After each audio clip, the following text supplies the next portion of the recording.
What's up, Future Fighters? Trippy Cakes here. I know it's been a few days. You've probably been wondering where the hell I've been. Well, I've been working on some stuff. In case you guys haven't heard already, the Marvel Cinematic Universe had given a little bit of light on the Infinity War, and they're being called the Children of Thanos. And when I say they, I'm referring to the Black Order. They are all completely redesigned. They don't look like they do in the comic books or video games. And as you know, in the comic book series, or as you may not know, all of the Black Order do end up dying in the comic books. So to have a uniform for each of them possibly is a big deal. What I'm looking at right now is Proxima Midnight. She doesn't, I wouldn't, okay, she doesn't look as sexy as she does in game, and as weird as that is to say about an alien, she's very manly, but beggars can't be choosers. I think it's great, and I do have a giant theory behind this, but I am just going to continue showing a little bit more of what they're looking like in the Marvel Cinematic Universe. This is Corvus Glaive. He's a lot less cat-like, and his armor is awesome. I do love it. I think it's pretty damn cool. They stayed pretty true to his I guess you can call it a war glaive or whatever.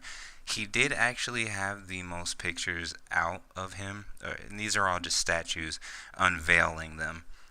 But very, very detailed, very awesome. Like, I mean, he looks ridiculously cool.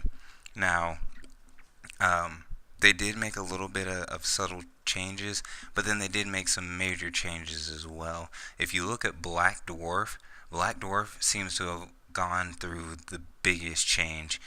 If you look close enough, you can see that instead of his axe and mace, he's holding fist weapons, as well as his facial features and things look a little bit different.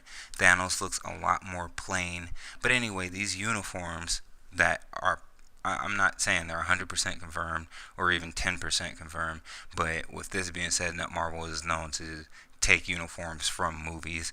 But with that in mind, the potential of bringing back the Black Order as powerful characters has become a big possibility.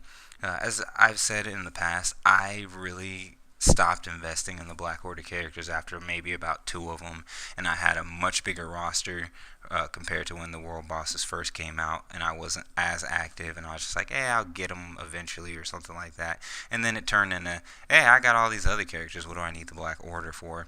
Well, with these uniforms, my theory on the whole subject is having each one of these uniforms is going to make them a lot more powerful, not just because whatever skill changes that you might see, but they're probably going to require each other for advancing these uniforms. And this is all just a giant assumption, but it is a cool assumption nonetheless. So imagine Supergiant, for instance. Say you have her uniform, and then you have everybody else's, and the more ranked these other world bosses uniforms are, they're basically making each other stronger. And not only does that like not just make sense, but it's kind of cool in the aspect as if you think that you're ranking up the uniforms of their team members, and thus it's making them stronger in a unison together. And there's not a lot of that now. It's pretty random. Like if you're leveling up Doctor Strange's uniform, then you gotta have somebody who has absolutely nothing to do with Doctor Strange involved in there. It's not like you got to get Baron Mordor's uniform and then rank that up in order to receive extra benefits.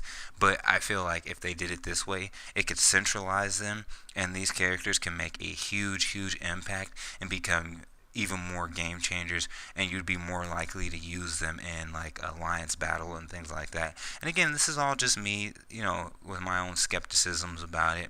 I feel that Marvel is going to make some moves off of this. It would be the smart thing to do, seeing as these world bosses don't feel like world bosses anymore.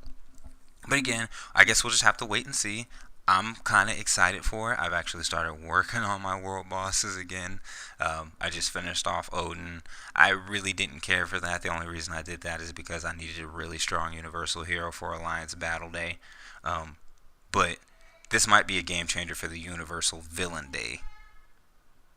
So with that being said, guys, this has been Trippy Cakes. This is Again, all skepticism, or not skepticism, this is all just my theory crafting. You can take it with a grain of salt. Let me know what you think. But please do like, subscribe, leave some comments in there. I want to see what you guys think of having these guys with new uniforms and potentially making that comeback that is very, very much needed for them. Because as I said, they don't feel like boss characters. They feel like people you go through hell to get and hardly ever even use. Anyways, it's been Trippy Cakes, and I'm out. See you guys on my next videos. I'm having a trifecta tonight, 3 releases, and that's just for the sake of you guys. Have a good one.